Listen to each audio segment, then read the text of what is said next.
Do you love spooky stories but can't handle the jump scares? You're not alone.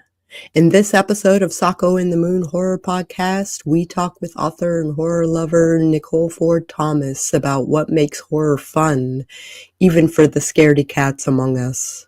From cozy chills to emotional thrills, we explore how fear can be safe, cathartic, and even comforting. Grab a blanket, dim the lights, and let's dive into horror that doesn't bite too hard.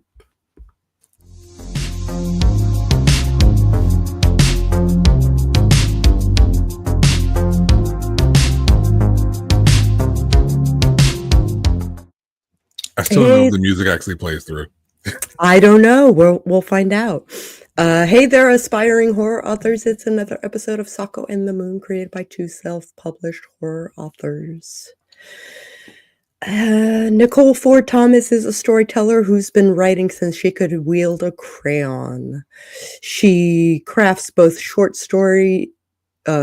horror tales and her debut YA novel Spellbound, all while residing at Quill Cottage with ghostly Roger, a pack of hellhounds, and two allegedly evil cats. Definitely evil. If you're new to the channel, I am Sako Toomey, artist and author, and a bunch of other things, but we'll just mention that I'm published 3 times over. I've been working on my craft for decades, and now I'd like to share my skills with you guys. And I'm Dewan L. Hearn, more affectionately known as the Moon, and I love to irritate Sako. Like her intro. Also, I write things, I talk to people, and I film stuff. And today we've got my good friend, the ever so marvelous Nicole Ford Thomas, fondly referred to as NFT. How you doing, Nicole? Hi guys, I'm doing okay. Terrified to be here. Can't wait for the jump scares and the spooky things waiting around the corner to give me nightmares. Exactly. Grr. Boo. That's a trend where they're like, some song goes grr a lot, and then people wave their hand in their face like they're John Cena, but not quite, and then they change their face or something. They change their hair or something. Yeah. Transitions. I'm not hip, so that's so not hip. I have a bad hip. I have no idea. I have a bad hip. That's why I have done things like this. Yes, transitions. Back when I did TikTok. Yeah. TikTok was a thing that I got introduced to in 2020, and then I lost 4 hours one night. And you were like, "This is too dangerous. I need to back out." I stayed because actually the reasons why that's not really important here. But I stayed for a while, and I met some good friends. It was fun for a little while, and then I left and came back, and then everything was like a commercial. Different. Every video was an ad. It was somebody's like, "Hey, I'm Josh, and I have the coolest hole punch in the world, man. Look at that." And then it transitions to something else. Freaking Josh. Shout out to anyone named Josh. Actually, I'm just shouting at you because most Joshes get on my nerves. Josh, we don't need to know about your hole punch. Just keep to yourself, like the Josh. Punch in the wall. Like, stop it. Sorry. I'm alienating a whole 0.003.8%. Yeah, argue with us come on, Josh. Argue with us in the comments. Josh. No, don't bother, Josh. No, Josh, you can stop. Tell us about your hole punch, Josh, in the comments. There's a like and subscribe. There's a reason why the first person in the movie that I wrote that died, his name was Josh. Oh, I see. Well, I've got a bunch of questions that I'd like to ask NFT about both her background and also her connection to horror. Are you ready for me? There'll be no questions about ocean baptisms. We're going to save that. Okay, we'll save that for another podcast. Save that for something else. There was no megalodon involved in that baptism, so we'll save it for another podcast. But yeah, Sako, let's do it. Let's roll with it. Lay on okay. What first sparked your love for horror, especially writing for readers who might call themselves scaredy cats? My first love of horror, this is so cliche, but just hear me out. It's a mixture between being terrified of some scenes of Labyrinth as a kid and then Rocky Horror Picture Show. Oh, sure. So I mean, you like a little bit of whimsy to your yeah, whimsy horror. is definitely because I can't take anything seriously. There has to be some element of making me chuckle. I think that's probably why I like Art the Clown, because there's just that weird element of whimsy that I have to have in everything. I can't, it can't be all serious. I'm just like, ugh, it's So like real life. bye. Yeah. That's how I look at Rocky Horror, like horrific sci-fi. Indeed. Yeah. You write both horror short stories and a YA novel, i.e. Spellbound. How do you vary your tone to meet different reader comfort levels? I don't intentionally, let's put it that way. As a professed scaredy cat, I'm always really surprised when horror jumps into my writing. I rarely ever like set out to write something that is horror, but like sometimes I'll be like, okay, well, I have to write this nightmare. Let's see how, let's start off with dark and see how much darker it can get. And then I'm usually like, do I need to call my therapist? Where did that come from? Like that was in my brain. I maybe should take a couple seats for 5 minutes and just touch some grass because like calm down, honey. What's going on in your brain that was in there?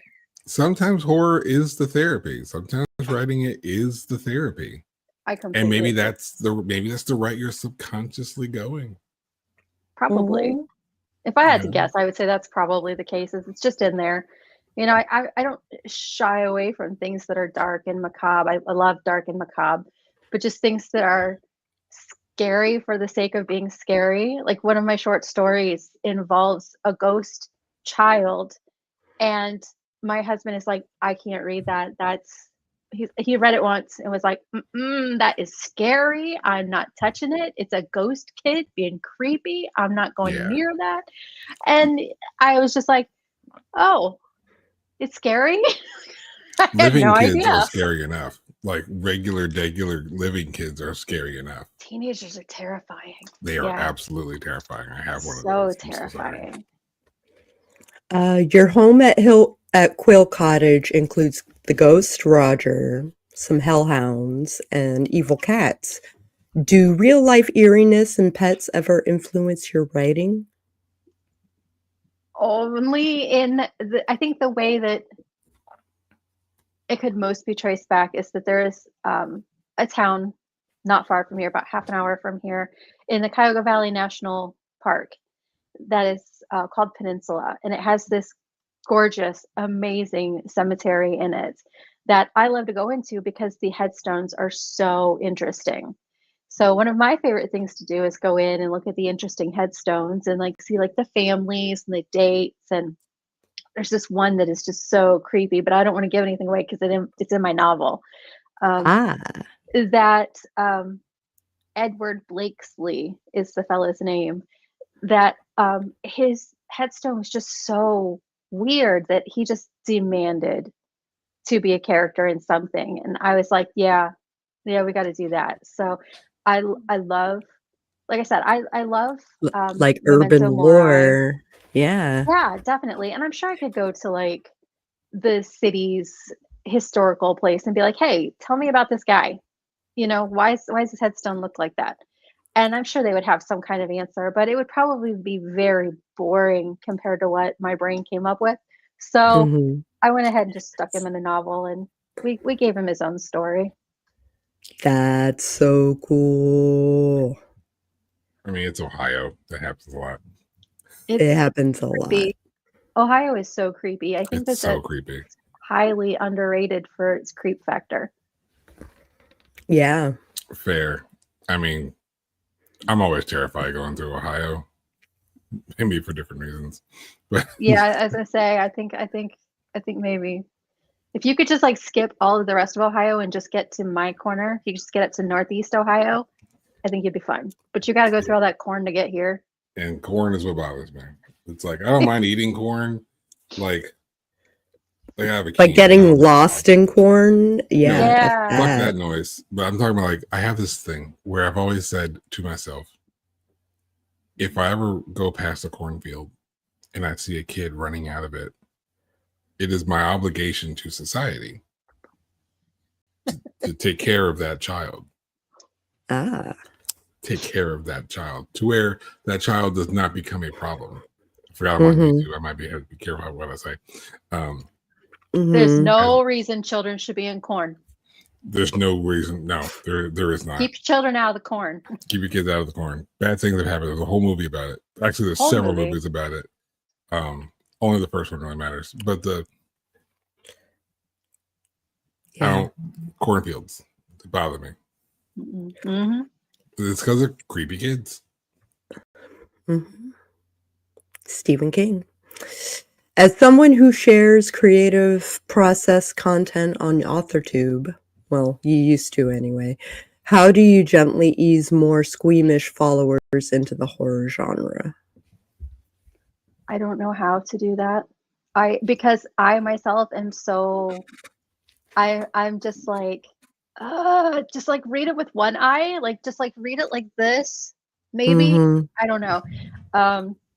I am like, for an example, to give you an idea of just how much of a scaredy cat I am, I couldn't watch the Blair Witch Project in its entirety. Like I had it on cassette tape.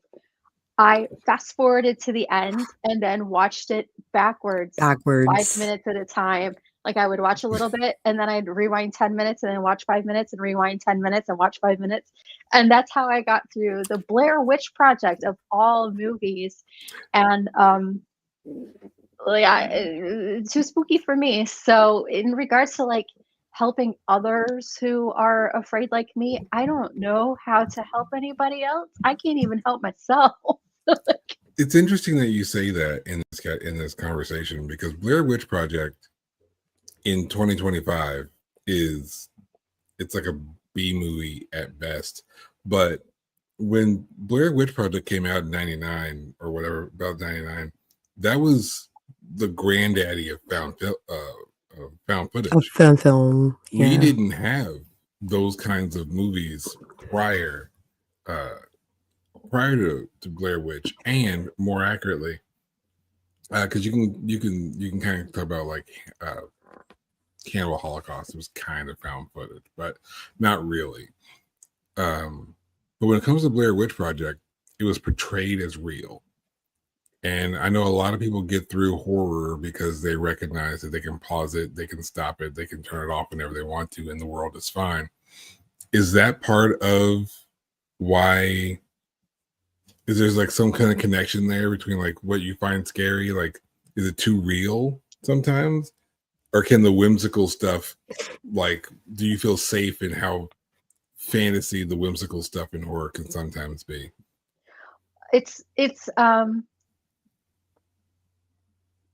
I would have to say that I think it's probably an element of just I get the aftermath out of the way, and then I go back and see what led to the aftermath.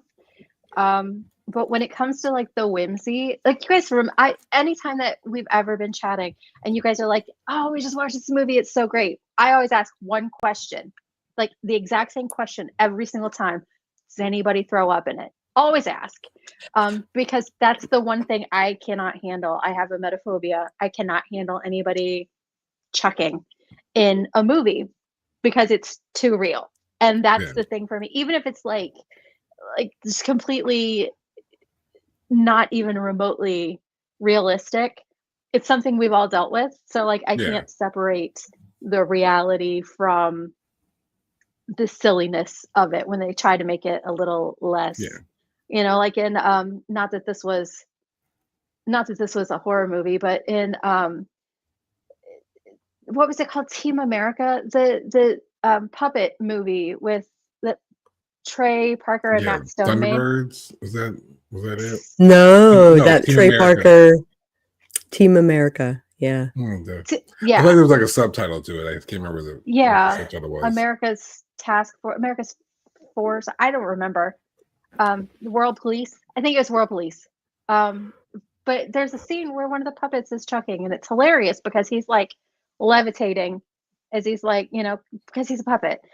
But at the same time, like I can't handle that. It's just even in Ace Ventura, when like spoiler alert, when the big reveal happens about Finkel and Einhorn, and all the team is like having a reaction, I can't handle that either.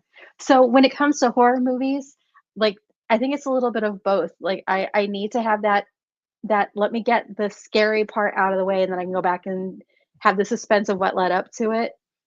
And then it's also like there are parts that are just too real that it's like I can't do So that. like you can't do The Strangers at all. No. Nope.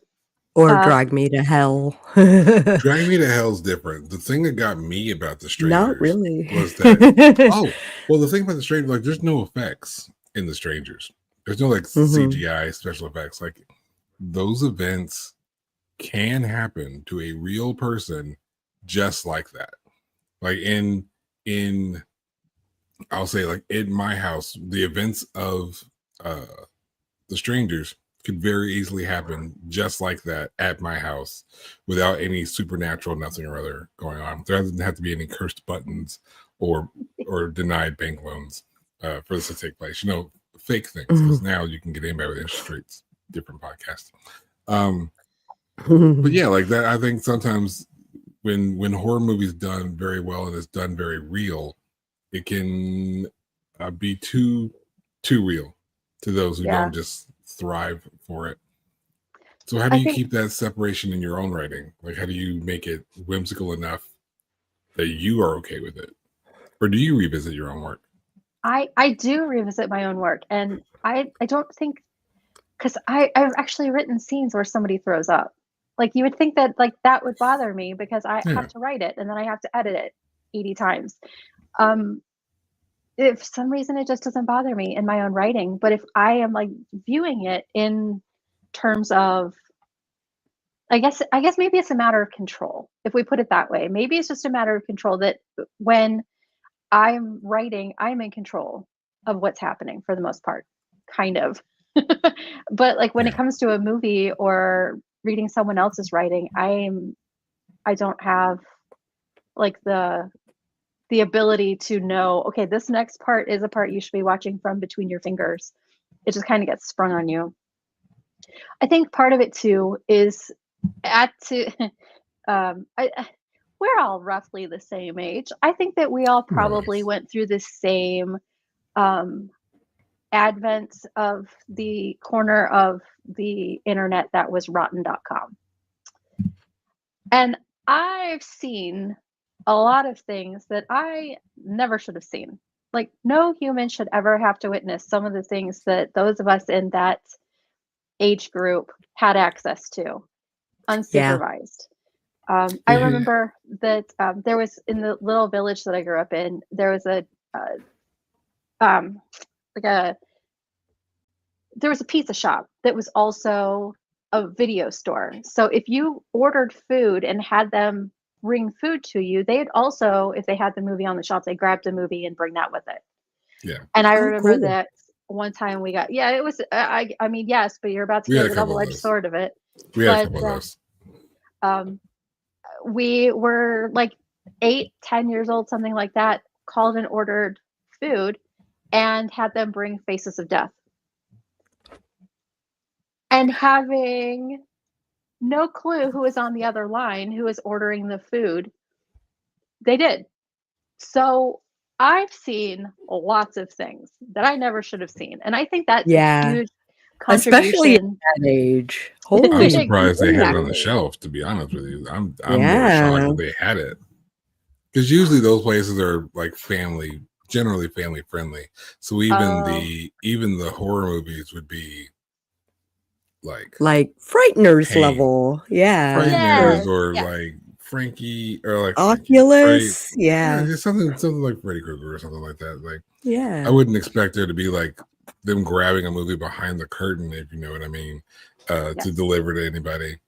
And this one was not. It was right out in the open. The only thing I can think is they didn't actually know what it was. If they thought it was just some horror movie and just did that, like just put it out there. That had to have been the case if they were handing it over to someone who had 2 kids with them. Like, Yeah, well, I mean, that wasn't even like we weren't even there. It was just a matter of they delivered it to the door. We paid for it. We handed them the money and they left. And we had our food and we had our movie that we then watched because it was the 90s and we were all completely Unhinged. as unattended. Like nobody was paying attention to anything we were doing. It was the 90s. That's what we did. That's what we did. We drank from the hose and we were unintended. But that's my whole, like, I've seen things, so I think that probably helps me being a scaredy cat too, because they're like Dawn, like you were saying, with the there are things that could happen in your regular life that you don't feel like are supernatural, or the button or the bank loan or things like that. When you've seen it actually happen in real life, it kind of makes the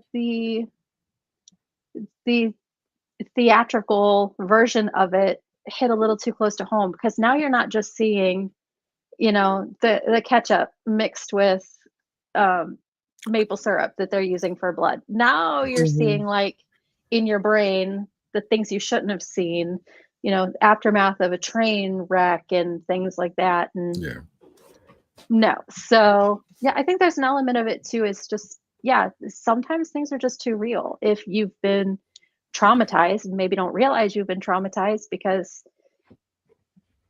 you're 8 or 10 years old and just wanted a pizza and something to do to make the time pass.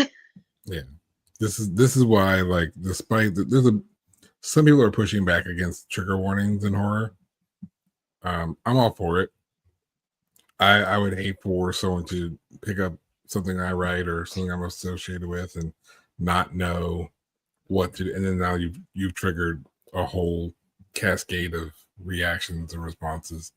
It's just better off to just know. Yeah, that's fair too. Yeah, I would rather know. Before I watch anything, I always check, does the dog die?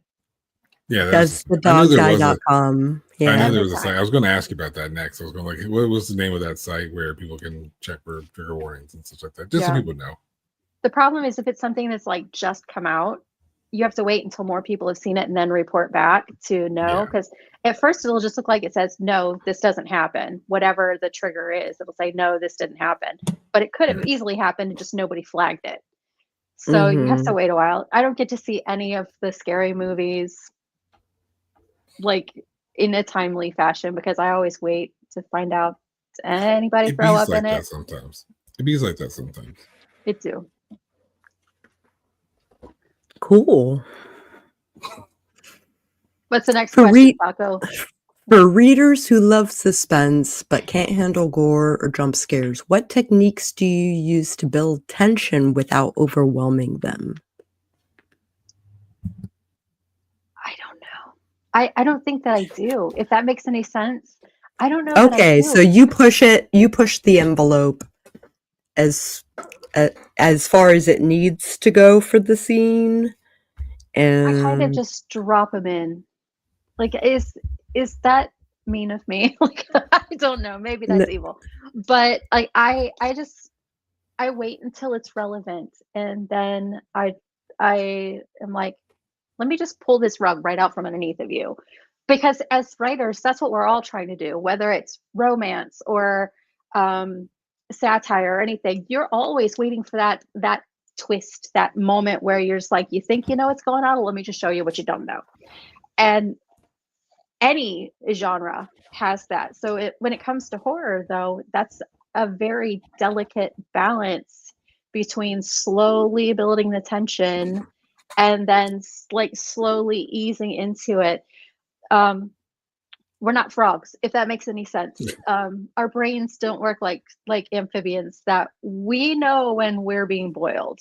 You know what I mean? So we respond when everything's okay, it's okay, it's okay. It's suddenly very not okay. Like we get that. So like I think that's a really fun technique to do. I maybe I'm mean like that I don't ease anyone into it. I just kind of am like, Yeah, hey, ditto. let Yeah. me just scare you a little bit. Let me just make this a little more grotesque than you're prepared for. Yeah, Nice. That's a that good. works. Yeah, I think that it's a nice nice way to introduce yourself to the audience. You know what I mean? Yeah. Stylistically. This is stylistically, this is part of like I write what I want to see in the world, right? So I want to see horror in the prose. I want to see that slow burn dread. I want to see the jump scares in a book, which is really tricky to do. It is. And That's why I write fun. but it's super fun. It's super fun to write too. So And I think that's that's one of the things, and again, it also kind of leads to who the audience is. If you're writing horror for horror fans, not people who like casually dabble, but for horror fans, we kind of figure out the formulas. A lot of like teen slashers where it's like a group of people who are being picked off one by a killer, and it's a whodunit. We know how these go. Like we have a pretty good idea of the formula. So to subvert from that formula keeps our story relevant. It keeps our story, keeps people attentive, and it's like, okay, cool. Not only that, it also tells other people who are trying to get into the genre the formula is there, but it doesn't always have to be followed. Yeah, You don't always have to for follow the me. recipe on the box. That's huge for me is with writing. I am so sick of the hero's journey. Oh my gosh. Like you can only read Star Wars so many times. You can only read Harry Potter so or many times. I guess yeah. people can read them over and over again. It's not me. I can't do that. I'm like, it's so it stops being scary There's a or word even for it. interesting. There's Yeah. nothing to anticipate because you know it's coming up. You know when the world's going to fall out from underneath them. You know when all these things are happening. So I love stories that kind of just take that and are like, we're going to ball that up, toss it. You get dunked in the middle. And like that's why I love Jason Pargin's writing. He used to write as David Wong. He wrote John Dies at the End. I love his John Dies at the End series. It's so clever because from the very first sentence of every single book, you're roped in and there's never a dull moment. There's never a lull, never anything to make you go, oh, good, I'm getting a minute of rest. Let me, as a reader, just breathe and rest. And we're like gearing up for something. No. You do not get to rest in his books. And I love that. That is something that is an inspiration for me, that I try to write books that don't give people a rest. And it's probably why I love short stories as much as I do, because there's no time to rest. Like it's you hit the ground running and you go to the last word. And even once you've read the last word, you're not free. You're going to still be feeling that. You're going to be thinking about it for weeks afterwards. But like, Yeah. Heather Dewey Pettit says, I don't mind some jump scares, but I just don't like gore, or I'm assuming of any sort. Yeah, that's fair. And your definition of gore may vary, from person It to varies person. a lot. Gore can mean I don't want to see someone getting like cut with like a blade, or they don't want to see them getting bludgeoned, like the act of it in and of itself. Gore could be like Nicole was talking about, just vomit in its own right. Gore could be like body horror in its entirety, or like the spilling of entrails, we'll say. Like it can vary to different degrees. Yeah, like anything where your innards become outards. I think that we can agree that's gore. But then beyond that, it's it is very personal to each person. Outside of that little circle, it's like it could vary from person to person. Yeah, like there's a central thing in that, but then for different people, it's a ever widening circle of what some people aren't great with. Gore. I'm one of them. Don't mouth things. Freaks me out. But then there are other people who, if a bone breaks, like that's considered gore to them. It's and then there's movies where like you're eating weird things, kind of like the movie Raw. Yeah. Where she's like eating raw meat, like just ground. Like or Old Boy, where he's eating the octopus. Yeah. Yeah. No. Yeah, no, that. Check, please. Live octopus. Yeah. Yeah. No. So don't eat a live octopus. That shit's weird. Yeah. Koreans. I know. Do horror a different brand. Korean horror of a different brand. Asian horror as a whole, as we've talked about on this show, it's a whole different genre. Japanese horror, Korean horror, that you know what? If I wasn't wearing the headphones, hats off to you. That's a whole different category of things. The headphones are holding it down. I can't take it off. Yeah, it's a lot. Yeah. And no hero's journey in Asian horror. Yeah. Well, I think there's a weird. I think that there's a weird definition of hero. Well, there's a weird definition of hero. Like you can look at some generic Korean and Japanese horror, like The Ring, and the main stars, like you don't win. Like you can have the hero do all the fantastic things, they don't win. The American version of Ju-on, The Grudge, like Sarah Michelle Gellar doesn't win. And if you follow the series through the second and third one, everybody gets got.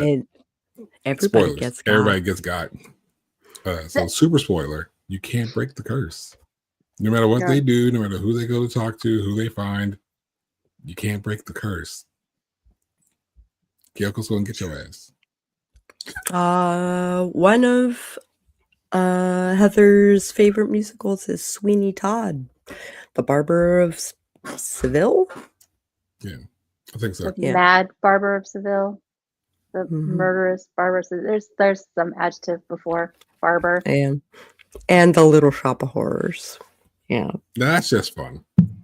That is fun. How do you feel about Little Shop of Horrors? Me? I like it. No problems. No problems with that. Sci-fi horror. Horrific sci-fi. See? That's what I'm saying. Yeah. And a mad dentist. Yeah, that's a drug addict. You can't drug-addled mad dentist. Steve Martin in there. Like you can't really how do you take that seriously? How do you take any of it seriously? It's so good. But then it also might be the theater kid in me too, that is just like, we sing along, and you'll be a dentist. And so no, yeah. It's so good. What comforting horror reads or rituals would you recommend to someone who wants to venture into horror but still needs reassurance? Buddy read. Read a book with someone who is more comfortable with the genre, and then have them always be one chapter ahead of you. And they can warn you, okay, so this one gets a little bit, maybe they won't tell you what happens, but just be like, it gets a little bit crunchy here, just fair warning, it's going to get a little crazy. And then you've got that. I think that, for as weird as this is to say, and it totally goes against what I said before about Faces of Death, because I think that you can desensitize yourself easily to horror. And so that would kind of be like my way of doing that, is to buddy read with someone something that is scary, have them warn you this is coming up, and then have discuss it with them and be like, okay, so this scared the living crap out of me and I'm not okay with it. And then they can warn you if the next little bit gets worse or things like that. So just have somebody with you. Don't try to go it alone. If you really want to try the horror genre for multiple reasons, it's so creative. I feel like the horror genre is one of the most creative genres there is, because there's no end to what you can possibly do. There are no constraints. There's not like sci-fi, you've got to have science, and fiction and fantasy, you've got to have dragons. Not that you literally have to have dragons. You know what I'm saying, though. There are You need things dragons. that you need to have. Yeah. At least fairies. Or a gnome. Fairies with really big members is my understanding. That's really important. But membership to their club. To their club. But in regards to like this, I would definitely say try to desensitize yourself a little bit in that regard. Have somebody read it with you and be like, okay, here's what's coming up. Not necessarily tell you what's going to happen, but just be like, you're forewarned. This is where things start getting a little crazy. And then talk about it afterwards. And if you get to the point where you're just like, nope, I can't do it, then stop.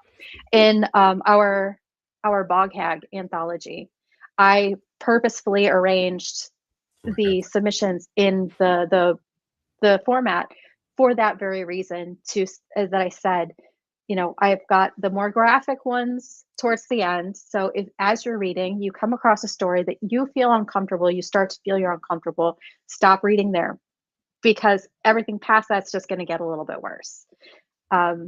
Since then, we've come up with, Sarah and I, my partner, we've come up with a different way of labeling the stories if they're graphic. But for the very first one, it worked really well to be like, check in with yourself, practice self-care.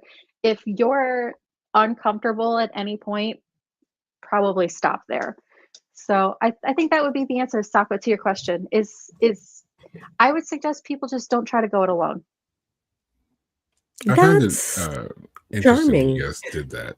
I found it interesting when you guys set up the Bog Hag anthology in that manner. I thought that was really, really smart.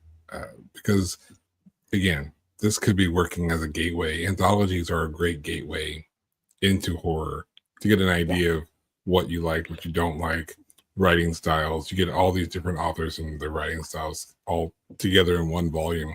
So you can buy one book and be like, ooh, I like this, but not that. I'm cool with this. Love that. And you can kind of get all that in one. And what would you guys do for the others? What was the change you made?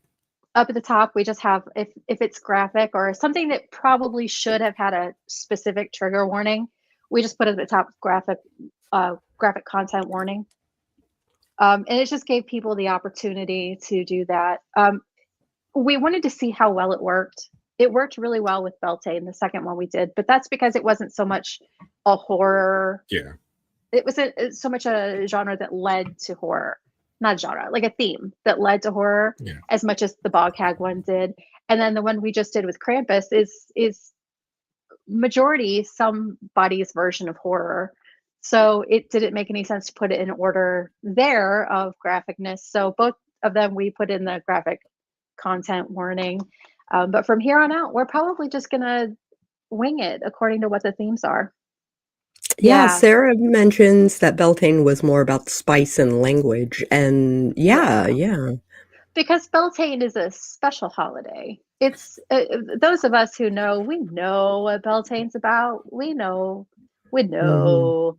So it's very spicy. It's a spicy holiday. Yeah, they're not telling you guys. I'm just YouTube won't let them.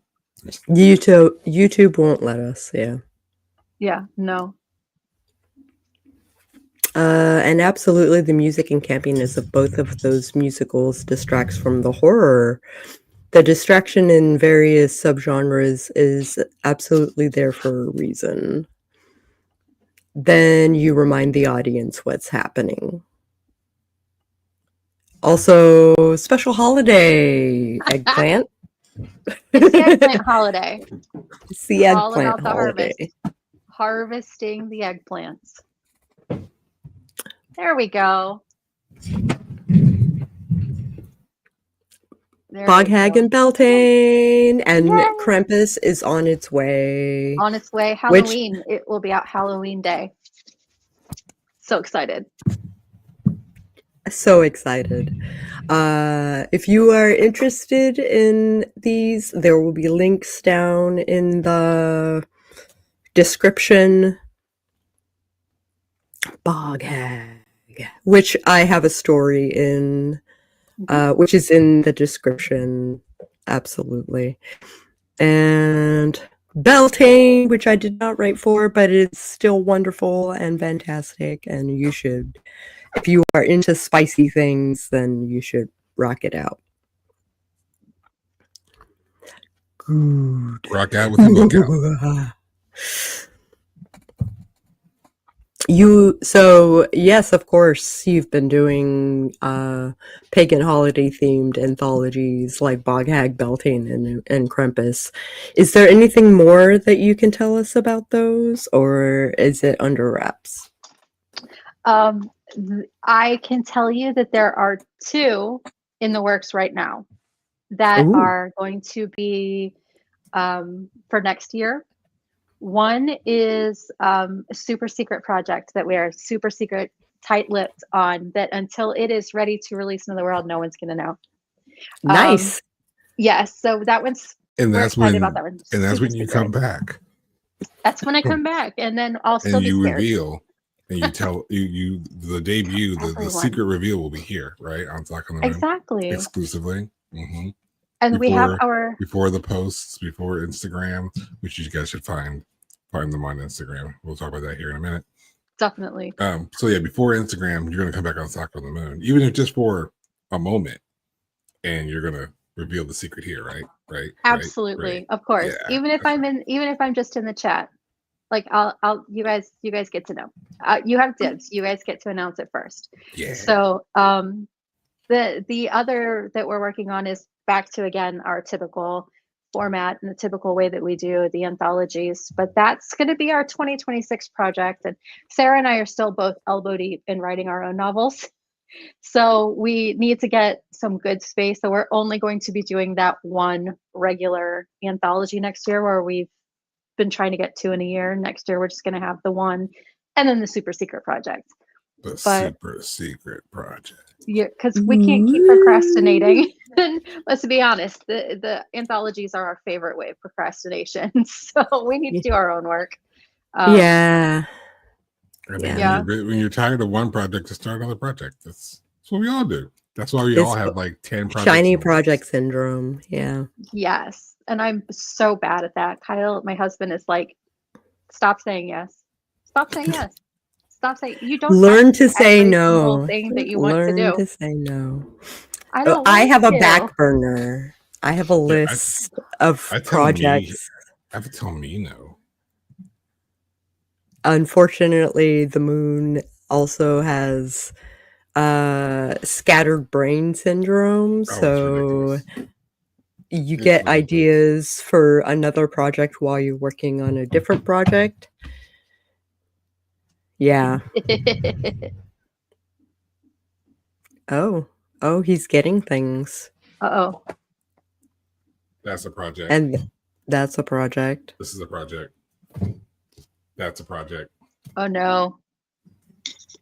He's got color-coded projects. And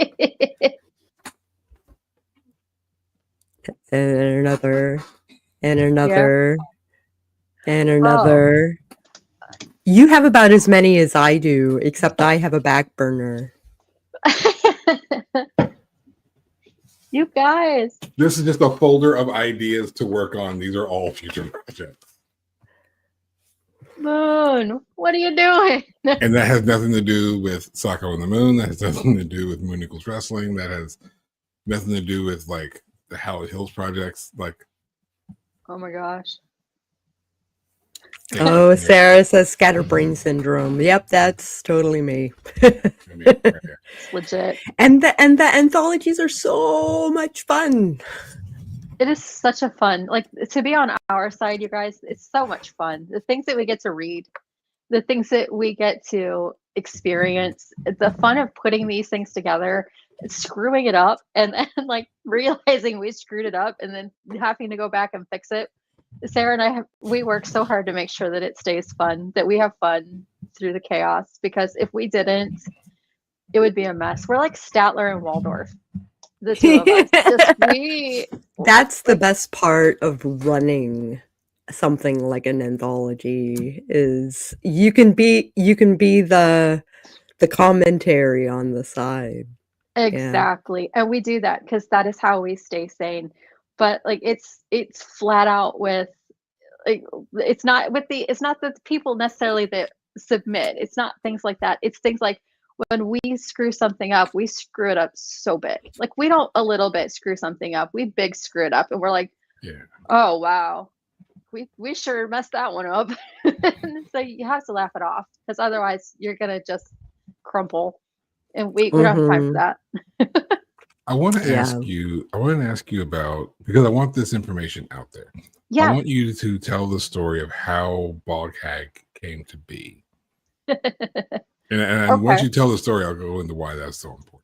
Why I bring that up so badly. I'll give the short version. Tell me if I miss anything that you need relative to the thing. We were in a live stream, just lots of author tubers in a live stream as we're wont to do. And I made a comment about that I needed to go to the library that day and I needed to make sure that I took a shower so that I didn't look like a bog hag when I went, which is, this mostly. And there were two people in there who were like, what's a bog hag? And at that point we were like, what? So all of us who knew what a bog hag was were amazed at the ones who didn't know what a bog hag was. We were trying to my ignorance, people. We were trying to explain it, and I was like, you know what? I can't explain it. Just Google it. You're gonna have to just Google it. Look at pictures. You'll get images. You'll figure it out.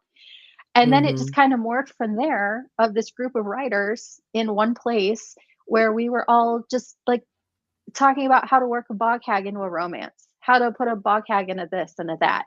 And people were starting to get ideas of, I just had a bog hag fairy story idea, which was awesome because that's what happens when we all get together in one place. We kind of feed off of each other in that way. And so somebody said we should have an anthology.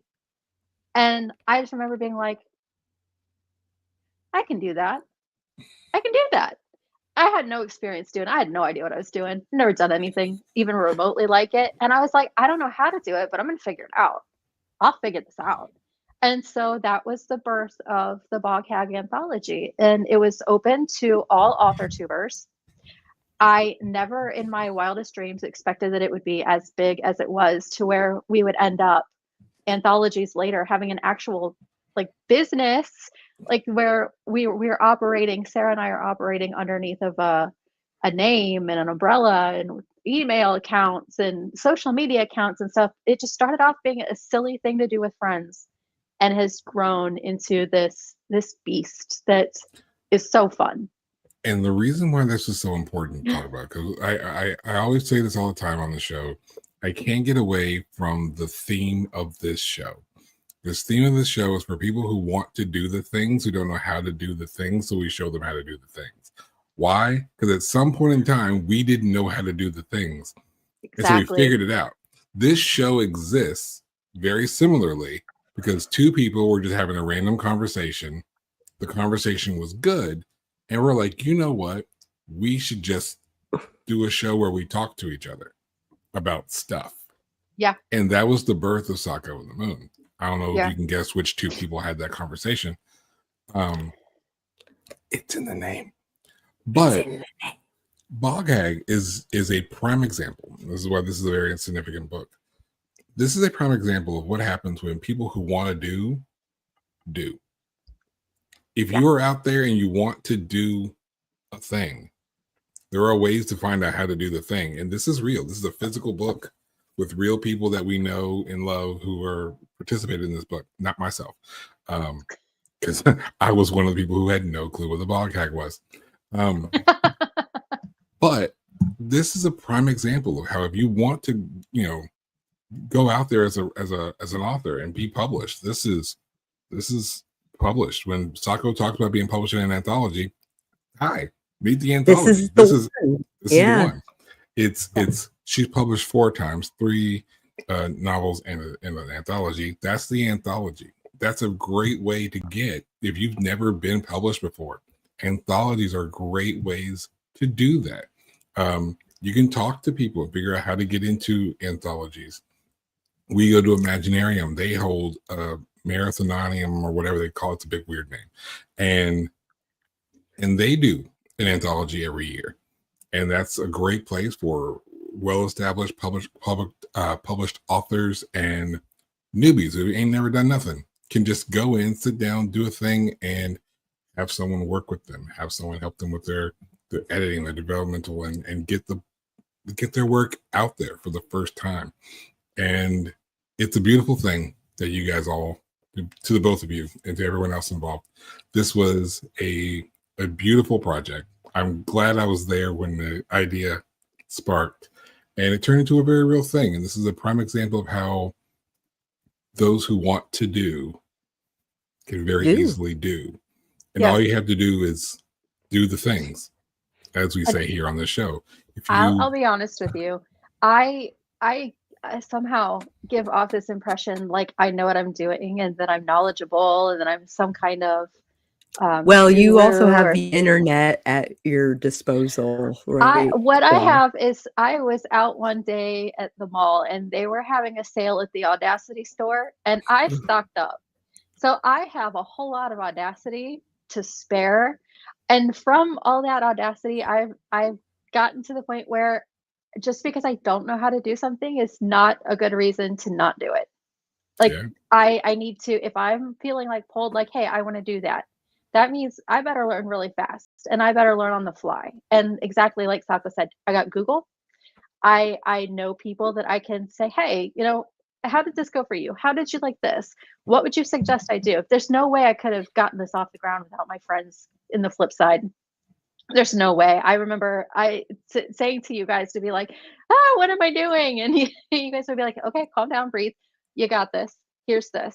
So if there's anything that I can say is don't wait till you know what you're doing to do something. Do it. Yeah. Just do and it. also tenacity. Yeah. Yes. Yeah. And that's also the importance of having a really good writing community. There's a lot of when you're unfamiliar. I've only been doing professional writing. I guess I've been paid for it now, so I guess I don't have to put quotes anymore. As a professional writer, that's the weird part, right? It's weird when you have the idea of what your writing community is supposed to look like.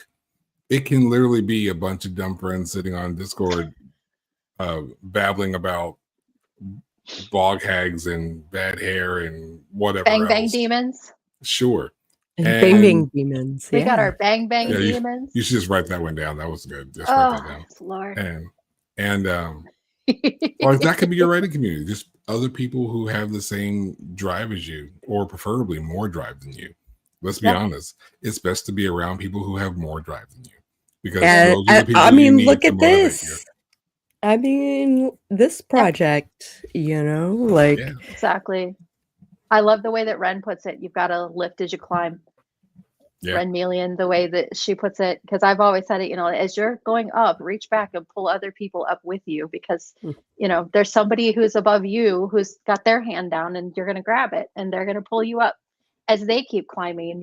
And if we all just do that, it's just one big chain of success, and that's it. Get your community. Find your community. There's enough space on the shelf for everybody's book. We are. I know. We're not shocking. competitors. No, there's enough space. There is enough space on all the shelves for all of our books. No one that I've met as a writer is a competitor. Even when I'm actually in competition, they're not competitors. They're just other people who are up for the same award as I am. Like that's it. That's how you have to look at it. Because when I started, there were people who were already there. And I asked them questions and they gave me advice and they helped me. And I've since had people behind me. They're like, hey, you've done it. And I'm like, you're right. I have. Let me tell you what I've done. Oh, I don't know that shit. Let me talk to that person. Let me send you their way. Or, hey, let's go find a thing. Or, hey, I have this book. Let me give you my copy of the book. I'll just buy another one. I've done that. I now have my second copy of Screenwriting for Dummies. Great reference book. But I gave my first one to someone else who wanted to try screenwriting. That's what building a community is. And and to be able to reach back and pass some stuff down is really rewarding for me. And I pray that everyone does that for someone behind them, and that everyone ahead of me notices that I'm right here so they can help me move forward. There's no end to this game, and I love the fact that you guys are part of my writing community, and I'm very thankful for the both of you, and for Jenny, and for Mint, and all the other people who are around. Even people I don't know, if they just know you, that's cool enough. Like, we have a big community in our little Discord group. We do. Which there is a link down in the description if you would like to join. It's a bunch of writers and witches and sometimes both. And join the cool kids. Don't be a dick. Don't be a dick. I love all 3 of your books. Mint, who are you talking to? And stories. Yeah, which one are you talking to? I don't have that many books out, so it ain't me. Maybe it's like I love all 3 of uses. Like there's 3 of us. That's true. All 3 of uses. It's very Pittsburghian. Uses is a very good word. Very lucky to be around such awesome creative people. The Flipside community is the best I've ever found. I love my author weirdos. All 3 of you. Shucks. Okay, I have 5 rapid fire questions. Let's do it. And I'd love to run you through. And it's spur of the moment, off the top of your head. So I won't let's say do anything, it. Nikki. I caught it.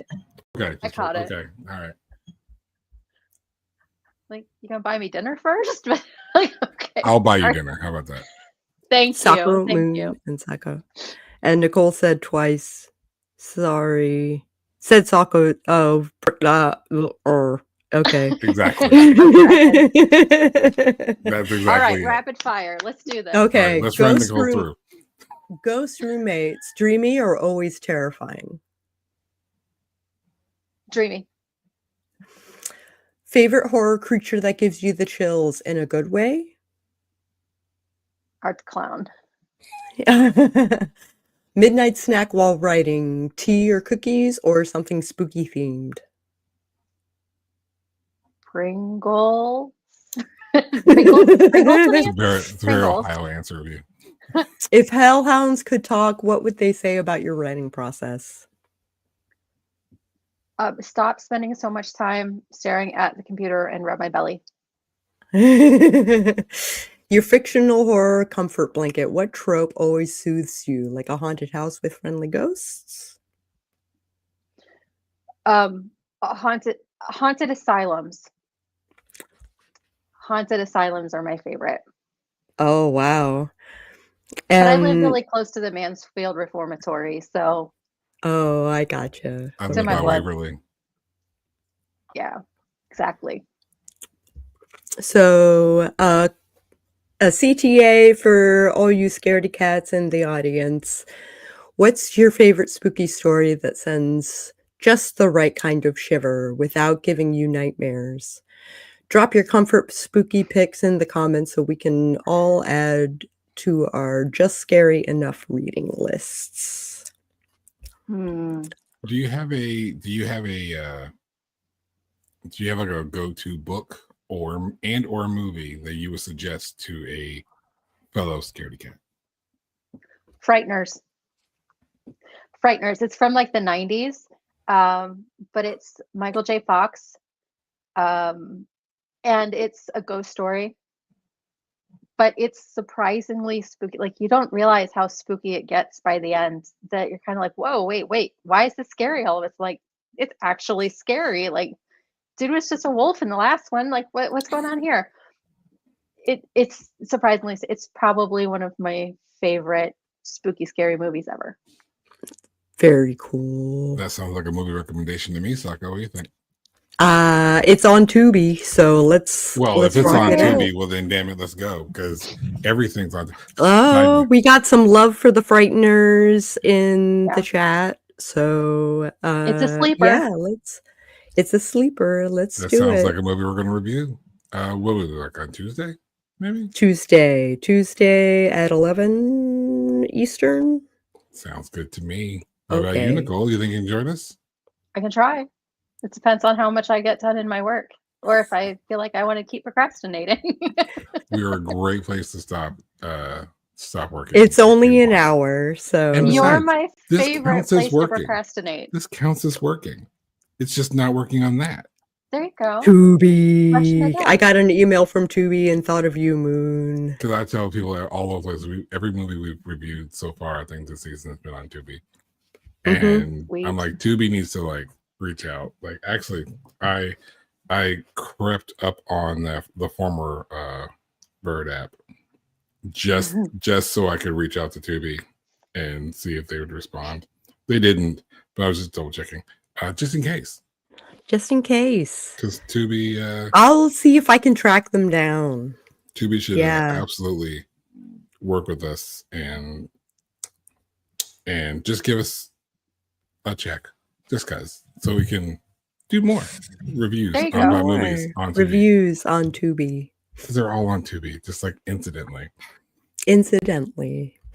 Today, we learned that horror isn't just about terror. It's about connection, emotion, and facing what scares us in a safe space. Nicole Ford Thomas showed us how Scaredy cats can still find joy in the genre through empathy, humor, and heart. If you loved this conversation, share your favorite gentle horror movies or stories in the comments. And don't forget to follow Sako in the Moon Horror Podcast for more eerie inspiration. Next week, we welcome back Renmelian, who we previously mentioned, and she will talk about her connection to the denizens of Fairy. If you love exploring the dark side of storytelling, hit like, subscribe, and ring the bell so you don't miss the next deep dive into horror. Nick, do you have anything else that you would like to talk about before we wrap up? No. Okay. What about those Instagrams so that people can follow you and Sarah and figure out more about these anthologies that are coming out, right? You you got something to say about that, right? Well, I mean, they're going to be in the chat, but yeah. No, you're going to say. I'm going to say it too, because some people are going to be not watching it. They're going to be listening. So you can find us on you can find me personally on everything as Nicole Ford Thomas. My full name, because I'm not that creative to have like a great, cool handle or anything. Just Nicole Ford Thomas everywhere. But then if you want to be in touch with the anthologies, we are on Instagram as Two of Crones. And that is Crones for those who, it's not crows, it's crones, but it sounds weird because we're old. We're old, cantankerous biddies like Statler and Waldorf. So, but you can find us on Instagram with that. And then we have a website, twoofcrones.com, that gives you all of the information that you need for how to submit for future anthologies, or even how to buy current anthologies. Woo! Yeah. Like this one and Beltane and Krampus, which comes out on Halloween, right? It does. Like it's so ready to go. It's on Amazon. So it's on Amazon.